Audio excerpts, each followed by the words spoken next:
우리가 자세히 종교개혁의 역사를 다 공부하지 못한다 할지라도 루터가 중심이 되어서 일으켰던 이 종교개혁 운동이 결코 쉬운 운동 아닙니다.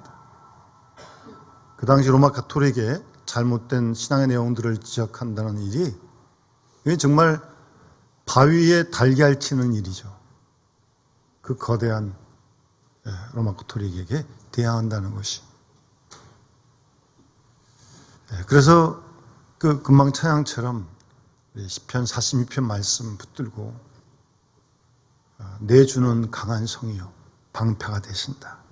병기가 되신다. 큰 혼란에서 우리를 구하여 내신다. 그런 찬송을 루터가 직접 부르면서 그 어려운 종교개혁을 해갈 수 있었던 것입니다. 오늘날 우리 시대를 살아가는 우리들도 이 불신의 시대, 이 세상에서 우리 믿음을 지킨다는 게 물론 루터가 종교개혁한 그 일과는 조금 다르긴 하지만 그만큼 어렵다고 말하기는 좀 곤란하지만 우리의 믿음을 지키는 것도 결코 쉬운 일 아닙니다. 불신이 만연한 이 세상 속에서 믿음을 따라 말씀을 따라 살아간다는 것이 어디 쉽습니까? 결코 쉽지 않습니다. 그래서 그 가사처럼 내 힘만 의지하면 영락없이 패하는 겁니다. 내 힘만 의지하면 정말 순간순간 우리의 방패가 되시고 병기가 되시고 산성이 되시는 그 주님 붙들고 의지하지 않으면 오늘날도 우리 믿음 지키기가 결코 쉽지 않습니다. 우리 모두가 다 경험하는 일들 아닙니까? 세상 속에서 믿음을 따라 말씀을 따라 그 길을 따라간다는 게 결코 쉽지 않습니다. 그렇다고 포기할 수 없는 일 아니겠습니까? 그니 정말 앞서가실 대장 우리 예수 그리스도 의지하고 붙들고 순간순간요 나아갈 때 주께서 우리를 지키시고 이기게 하실 줄 믿습니다. 성경 말씀이 있는 그대로니까. 너희가 세상에서 환난을 당하나 담대하라. 내가 세상을 이겼다.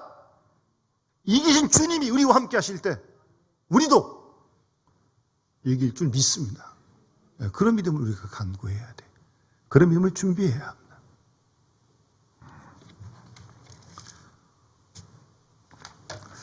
원래 여러분 이 개혁이라고 하는 단어의 사전적 의미는 잘못된 제도나 기구 따위를 새롭게 뜯어 고친다는 뜻입니다. 개혁. 그 당시 이제 루터가 로마 가톨릭의 잘못된 신앙들을 새롭게 또 바르게 고쳐가는 그런 개혁 운동이었죠. 종교개혁주의를 맞아서 우리는 우리 자신들의 신앙을 정확하게 한번 진단해 보아야 할 필요가 있다고 믿습니다. 정말 내 신앙은, 내 믿음은 이만하면 되는 건지, 이대로 남은 생애를 살아가도 될 건지, 중요한 문제 아니에요? 이보다 더 중요한 문제가 어디 있습니까? 내 신앙 속에는 개혁해야 될 부분은 없는지 여러분 없습니까? 그럼 스스로에게 질문해 보시기 바랍니다. 너무 바빠서 그런 일, 너무 할 일 많아가지고 그걸 돌볼 시간이 없습니까? 아니요.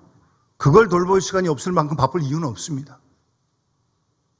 아무리 바빠도 내 신앙은 점검해야 합니다. 정말 내 신앙 속에, 내 믿음 속에 개혁되어야 할, 새롭게 하고 뜯어 고쳐야 될 그런 신앙의 내용은 없는지 정확하게 우리 스스로를 진단하고요.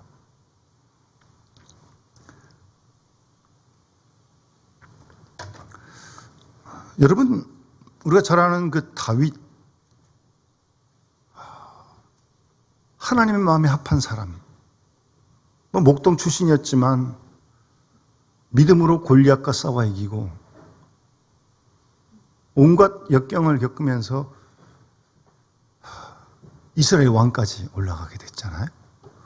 그 사무엘하에 보게 되면 8장에 보면 다윗이 어디를 가든지 하나님이 이기게 하셨다 그랬습니다. 그렇게 승승장구하던 다윗. 그런데 사무엘하 11장에 가면 밧세바를 범하는 아주 큰 죄를 짓습니다. 그 죄를 또 숨기려다가 우리아까지 간접적으로 죽이고 맙니다.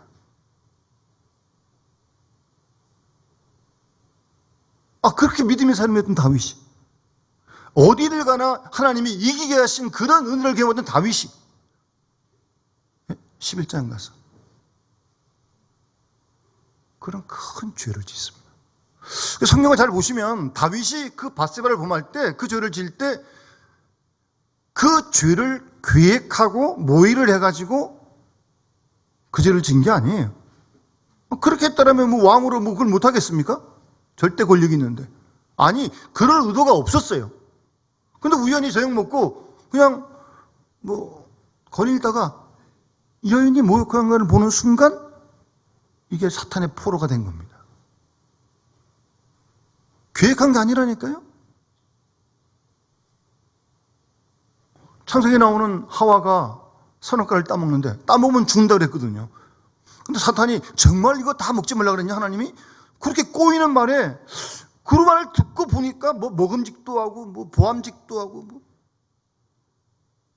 그러니까 하와도 선악과를 처음부터 따먹으려고 작정한 게 아니에요.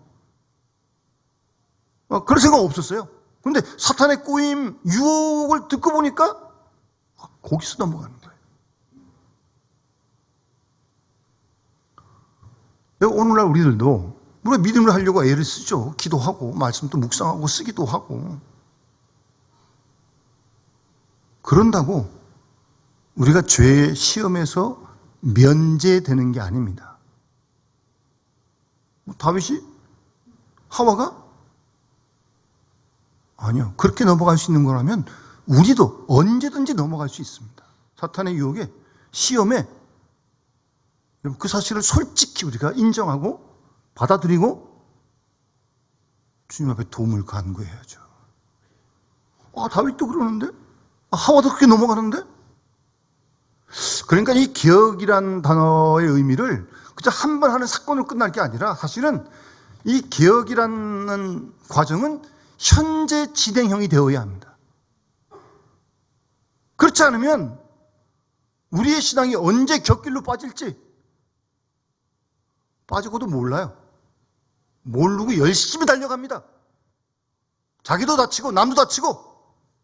여러분 예수님 당시에 바리새인들이 보통 종교인인 줄 아십니까? 바리새인들은요 대부분 모세 오경, 그 당시 구약밖에 없으니까 그걸 달달달 외뜬 사람이라니까요. 모세 오경을요 얼마나 하나님의 특심한 열심인 사람들인데 자기 때문에 하나님 열심을 위해 한다고 그렇게 다 했는데 정작 예수 그리스도는 영접하지 못하잖아요. 율법은 외웠는지 모르겠지만 율법의 그 내용 뜻은 놓친 거죠. 예수님의 심한 책망을 듣지 않습니까? 열심히 없은 게 안 하는 게 봉사를 안 하는 게 아니에요. 누구보다 열심히 있었다니까요, 바리새인들이. 그러나 잘못된 열심, 빗나간 열심, 이건 자기도 망하고 남도 망하게 하는 거예요. 자기도 천국 못 들어가고 남도 못 들어가게 막는 거예요, 이거는. 그런 오류를 보면 이게 어떻게 되는 겁니까? 누가 계산해 보니까 바리새인들 한 42대쯤 예수 믿는 사람들이, 하나님 믿는 사람들이 족보로 보니까 42대, 43대. 무리 3, 4대 이거 아무것도 아니에요, 이거는. 그렇게 42, 43들이 하나님 믿는 사람들이 하나님과 열심을 위한다고 하는데 이 방향이 빗나가니까 결국 그들이 중심돼서 대장과 함께 예수 죽이는 거 아니에요? 자기들의 신앙 지적한다고. 예? 그걸 지적한다고. 그러니까 여러분 개혁은요 1817년에 종교개혁 루터가 했다 끝난 게 아닙니다. 계속 우리의 신앙은 개혁되어져야 합니다. 이게 멈추면 큰일 납니다.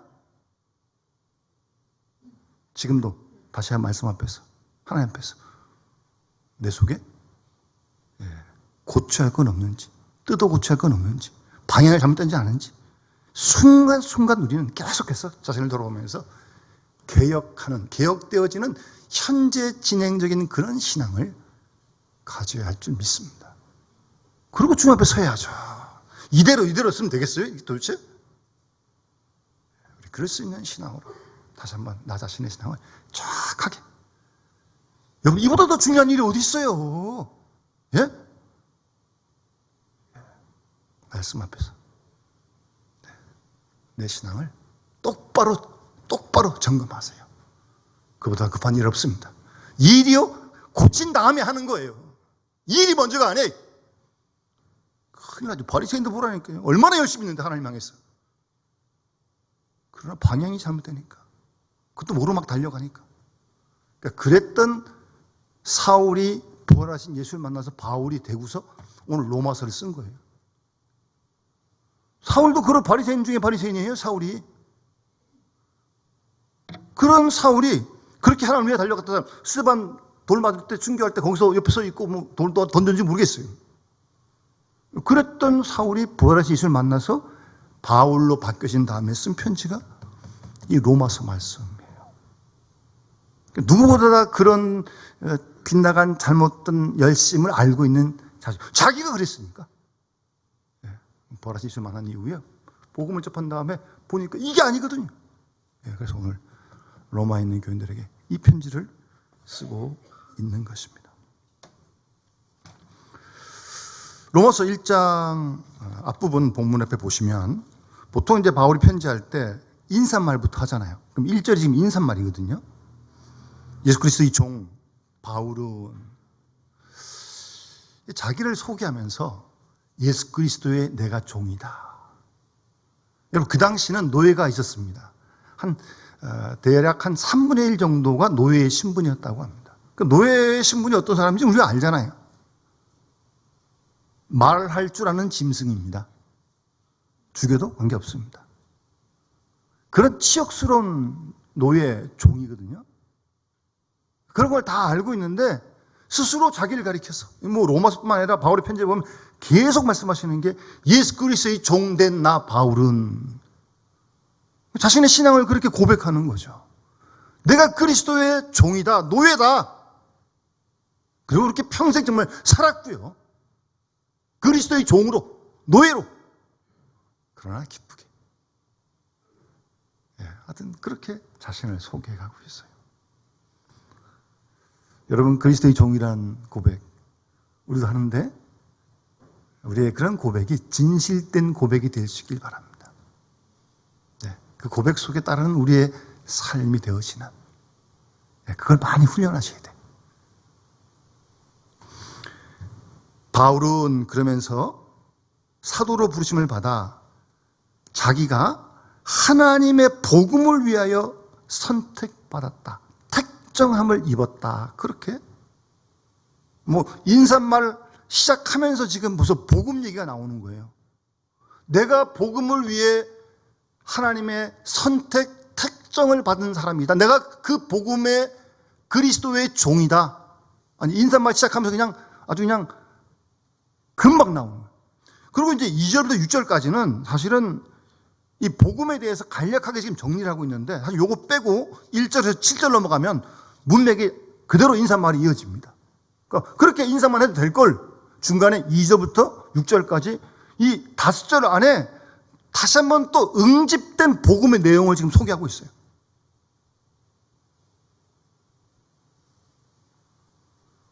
뭘 느낄 수 있습니까? 우선 이 사도 바울은요, 바울 자신 속에 복음으로 아주 가득 찼습니다. 그러니까 인사말 그리스도의 종된 나 바울은 뭐 그러면서 이 복음을 위하여 내가 선택받은 사람이다, 그 얘기부터 시작하고, 그리고 2절부터 6절까지 짧은 복음을 아주 딱 요약해가지고 지금 핵심적인 내용을 또 말씀하고 있는 거예요. 아주 그냥 바울 속에는 이 복음으로 가득 차 있는 거예요.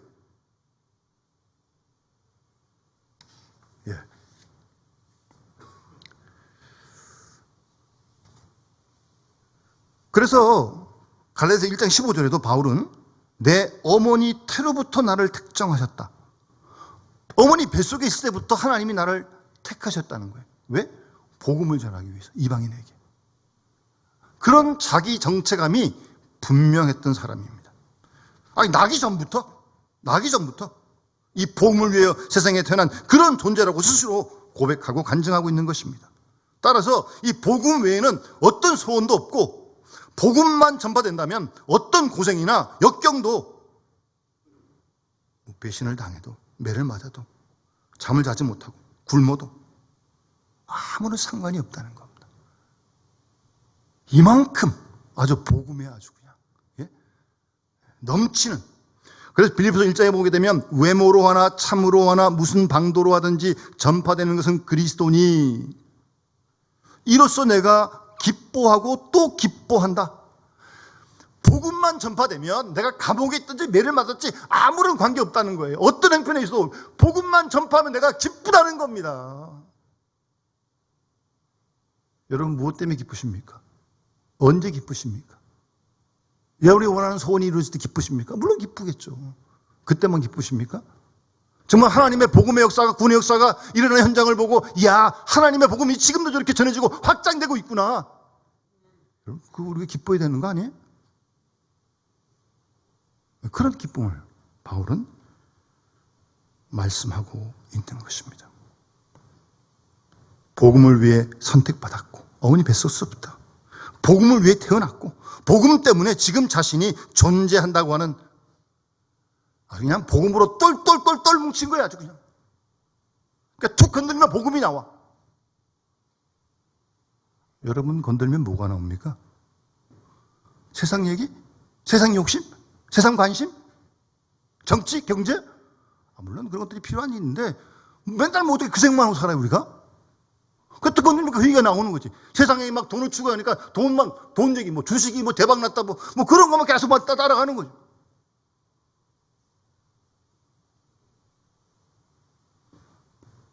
여러분 속에 뭐가 차 있습니까? 툭 건들면 뭐가 나옵니까?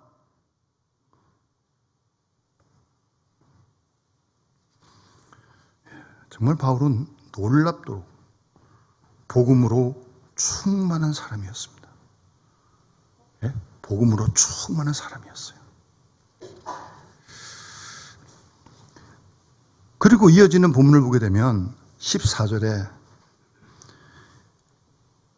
헬라인이나 야만인이나 지하 있는 사람이나 어리석은 자에게 내가 다 빚진 사람이다. 바울이 그런 고백을 하는 거예요. 복음에 빚이 있다는 거죠. 무슨 바울이 그 사람들에게 돈 꽂다는 얘기가 아니고요. 복음에 빚진 자라는 거예요. 복음에 빚진 자. 그런 마음을 갖고 있는 겁니다, 지금. 여러분, 빚이라는 게 뭡니까? 그건 갚아야 할 의무가 있는 거 아닙니까? 근데 사람에 따라 그런 의무감이 좀 민감한 사람이 있고, 사람에 따라 그런 의무감에 둔한 사람이 있습니다. 남의 거 빌려가고도 끄떡도 하지 않습니다. 내 건지 남의 건지 구분도 잘 안 되고, 남의 거 빌려와도 손 하나 갖다 가라고 무서운 세상이 돼가지고, 이건 정상이 아니죠, 근데. 빚을 쓰면 당연히 갚아야지. 그 의무감에 민감해야 되는 거 아니에요? 많든 적든, 내용이 뭐든. 바울이 지금 그런 심정이에요. 헬라인에게나 유대인에게나 내가 지금 이 복음에 빚진 사람이다. 그럼 뭐예요? 갚아야겠다는 거죠. 예? 빚졌으니까 갚아야죠, 이거. 빨리. 계속. 그런 강박관념을 가지고 살았던 것입니다. 고린도후서 9장 16절에 내가 복음을 전할지라도 자랑할 것이 없음은 내가 부득불할 일입니다. 복음 전에 자랑할 게 왜? 부득불해야 할 일이니까. 내가 복음을 전하지 않으면 내게 화가 있을 것이다. 그런 마음으로 바울이 복음을 전했던 것입니다. 우리도 어쨌든 복음에 빚진 사람 아닙니까? 누구로부터 복음을 전해받았던 거야? 그 부모였든 딴 사람이었던 간에 우리가 예수 믿게 됐는데 누군가 분명히 전해준 거 아닙니까? 그럼 우리가 그 복음의 빚을 진 사람이잖아요, 우리가. 거저받았으니 거저 갚아야죠. 복음의 빚진 자의 마음. 우리 남은 생이 얼마일지 모르겠지만 우리 남은 생을 통해서 어쨌든지 이 복음의 빚진 이 마음을 갚고 살아갈 수 있는 그런 마음. 바울이 그런 마음을.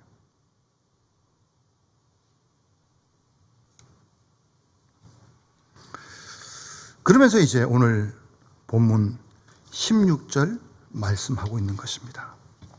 내가 복음을 부끄러워하지 않는다.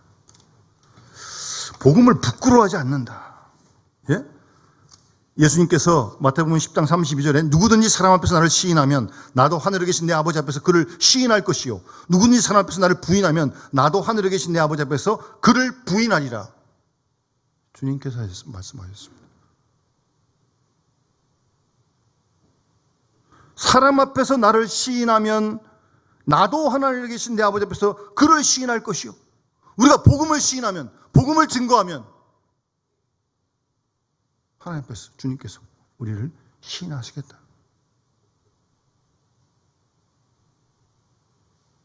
복음을 부끄러워하지 맙시다. 예? 복음을 아니 적극적으로 복음을 시인하고 복음을 증거하고 내가 하는 말을 통해 행동을 통해 모든 일 통해 복음이 증거되어 줄 수 있도록. 그게 우리 그리스도인 삶 아니겠어요? 그런 삶을 사는 게 개혁되는 삶 아니겠어요? 오래 믿어도 직분이 있다 할지라도 이런 삶을 살지 못한다면 그거 빨리 지금 개혁해야 돼요. 새롭게 해야 돼. 뜯어 고쳐야 돼. 복음을 전하는 일, 이 일을 부끄럽지 않고 담대히 증거할 수 있는 말로, 행실로 증거하는. 이제 다니엘 기도에 이제 화요일부터 시작합니다만, 주님을 간증하는, 주님을 간증하는 그런 주인공이 될 수 있도록. 매일매일 하는 거죠. 매일매일. 뭐 교회에서만 하는 게 아니고, 오늘만 하는 게 아니고, 내일도 하고, 모레도 하고, 하나님이 부르신 그날까지 정말 복음을 부끄러워하지 않고 담대하게 주님을 시인하고 복음을 시인하며 증거하며 살아갈 수 있는 그런 삶으로 무장하는 게 개혁되는 신앙 아니겠어요? 특별히 여기서 바울이 내가 복음을 부끄러워하지 않는다. 복음을 부끄러워하지 않는다. 이 말씀 속에는요. 바울 자신의 삶을 복음에 합당하게 살았다는 그런 간증이 담겨 있는 거예요. 그러니까 부끄럽지 않다는 거죠. 내가 복음에 합당하게 살았다. 말씀대로 복음대로 내가 살았다. 그 말 아닙니까? 실제로 빌립보서 1장에도 27절에 오직 너희는 그리스도의 복음에 합당하게 생활해라. 그렇게 말씀하시거든요. 복음에 하나님 말씀에 합당하게 생활하는 그런 생활이 있었기에 내가 복음을 부끄러워하지 않는다는 겁니다. 우리 하루하루의 삶이 그런 삶이 되어야 되는 거 아니겠어요? 복음에 합당하게 복음을 따라 순종하는 그 삶을 살아가는 그런 삶을 살도록 우리가 기도 많이 해야죠. 예? 내 힘대로 안 되니까 우린 내 식대로 내가 하고 싶은 대로 하는 게 몸에 배가지고 뭐 얼마든지 막 내가 하고 싶은 대로 다 할 수 있어요. 근데 그거 아니죠. 복음을 따라 복음에 합당하게 예? 복음에 합당하게 살아갈 수 있도록 우리가 개혁해야 된다니까요. 하여튼 복음에 합당하지 않은 모든 걸 뜯어 고쳐야죠. 새롭게 해야죠. 내가 지금 어떻게 했건 간에 그게 중요한 게 아니고 진리에서 벗어났으면 빨리 돌이켜야지. 그런 뜻이 담겨 있는 거예요. 복음에 합당하게 본인이. 그 사도행전을 보게 되면 그 간증하는 중에 자신이 소아시아에서 전도하면서 뭐 눈물로 뭐 이런 자신의 그 간증을 사도행전에 보면 그대로 고백하고 있어요. 그러니까 그렇게 복음대로 살았기 때문에 내가 복음 부끄럽지 않다는 거죠. 복음을 부끄러워하지 않고 주님을 시인하면서 간증하고 그러면서 바울은 이 복음이 모든 믿는 자에게 구원을 주시는 하나님의 능력이 된다고 말씀하십니다. 아주 중요한 말씀이에요. 모든 믿는 자에게 구원을 주시는 능력이 복음 안에 있다는 겁니다. 그 능력이 오늘도 우리와 함께함을 믿습니다. 우리 복음 믿는 거 아니에요? 우리 예수 믿잖아요. 믿는 자에게 구원의 능력을 주신다고 말씀하시잖아요. 뭐가요? 복음이. 구원이라는 건 뭡니까? 구원이라는 건 뭐 쉽게 말씀드리면 그저 풀려나는 거죠. 해방되는 거죠. 여러분을 무엇이 누르고 있든, 예? 여러분들을 누르는 뭐 낙심, 절망, 미움, 시기, 질투, 세상의 어떤 욕심, 뭐 여러 가지가 여러분들을 누르고 있는데 거기로부터 해방되는, 구원받는 능력이 복음 안에 있다는 말씀입니다. 그런 능력이 복음에 있다고요. 그런 능력 우리가 힘입어야 될 거 아니겠어요? 누려야 될 거 아니겠어요? 예수 믿는데. 어떤 순간 어떤 일로 마음에 자꾸 무거워지고 막 마음이 막 낙심이 되면서, 예? 깔아앉고, 여러분 그런 영적인 현상이 있을 때 그냥 지나치지 마세요. 그거 눌러앉지 마시라니까. 아니지, 이거 아니지. 주님 살아계신데? 나와 함께 하시는데? 믿고 능력을 힘을 때까지 지금을 간구하고요. 그 몰아내야지. 거기에 눌려가지고 그냥 한숨 쉬고 앉아가지고 그냥 막 푹푹 그냥 복음의 능력을 힘입지 못하면 그렇게 된다니까요. 성경에 보면 뭐 병 낫는 것도 물론 구원이고요. 어떤 위험으로도 구원받는 거, 풍랑에서 건져받는 거, 그것도 구원이고요. 예. 세상에 물들지 않는 거, 그것도 구원이죠. 뭐 세상 한다고 세상에 푹 빠져 있으면 되겠어요? 우리가 복음의 능력으로 세상을 이겨가야지. 예. 그것도 구원이고, 세상에 빠지지 않는 거, 세속에 빠지지 않는 거, 은혜를 잃었을 때 은혜를 회복하는 것도 구원이고, 특별히 죄와 율법으로부터 우리가 구원받은 거 아니에요? 그 복음의 능력이 거기 있는 거 아니에요? 죄와 율법. 그러니까 복음의 능력 속에 있을 때 죄를 이길 힘을 주시고, 율법이 주는 가책, 거기에 눌리지 않습니다. 복음이 주는 능력을 힘입고 있을 때요. 죄와 율법으로부터 우리를 구원해 주시는 거예요. 뭐가? 복음이. 그런 구원의 능력이 복음 속에 있단 말이에요. 뿐만 아니라 뭐 사망, 사탄으로부터 우리를 구원해 주는 능력이 복음 안에 있는 줄 믿습니다. 여러분, 우리 사도신경은 왜 주일마다 고백하고 왜 새벽마다 고백합니까? 영생을 믿는데, 그런 복음의 능력이 우리가 믿는데, 사망에 대해서 우리를 구원해 주시고, 특히 사탄의 시험으로부터 우리를 구원해 주신 능력이 복음 안에 있다. 예수님도 시험 나갈 때 복음으로, 말씀으로 물리치지 않습니까? 사람이 떡으로 사는 게 아니다. 하나님 말씀으로 사는 거다. 예? 복음으로 이기신 거 아니에요, 예수님께서. 주의 이름을 부를 때 구원의 역사가 일어날 줄 믿습니다. 시기, 질투, 뭐 하여튼 여러 가지. 아직도 해결되지 않는 그 자기 자아의 자존심의 문제. 아까 뭐 바울이 복음으로 가득 찼는데 뭐 세상의 것으로 가득 찬 사람도 있고, 또 이 자기로 가득 차가지고 자기를 조절하지 못해. 그것도 아직도 안 멀었습니다. 안 됩니다. 그것까지 내려놓을 수 있고, 예? 하나님께서 광야 훈련 시키시는 거예요. 툭 건들면 자기가 자기가. 아니요. 그것까지. 예? 이길 수 있는 힘이 복음 속에 있는 줄 믿습니다. 예? 복음이. 모든 믿는 자에게 구원을 주는 능력이 이 복음 안에 있다니까요. 그래서 그 능력을 힘입고 그 복음을 전파할 때 역사가 일어나고 있는 걸 보면서, 그래서 내가 복음을 부끄러워하지 않는다. 담대하게 바울이 선포하고 있는 것입니다. 사실 여러분, 복음이라는 게 뭐 고린도전서 바울이 말씀합니다만, 십자가에 그냥 못 박혀 그냥 돌아가시는 거 아니에요?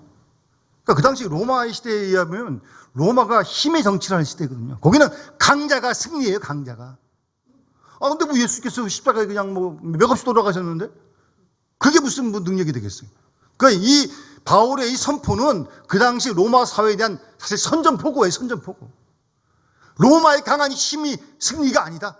십자가가 승리다. 사실 그 부르짖음을 하고 있는 게 사실은. 그럼 세상에서는 뭐 힘센 사람, 많이 배운 사람, 권력 있는 사람, 뭐 그런 사람이 큰 소리 치는 거 아니에요? 예? 그러려고 뭐 돈도 벌고 공부도 하고 뭐 사업도 하고 어쨌든. 예? 그러고 목에 힘 좀 주고. 근데 예수님이 보여주신 건, 우리에게 말씀하신 건 그런 길이 아니에요. 그래서 유대인에게는 십자가의 도가 거리끼는 거예요. 헬라인들에게, 똑똑한 헬라인들에게는 십자가의 도가 미련한 거예요. 예? 왜 죽어요? 왜? 그러나 예수를 구주로 믿는 우리에게는 십자가의 도가 하나님의 지혜요, 하나님의 능력이라고 사도 바울은 그런 점에서 힘있게 말씀하고 있는 겁니다.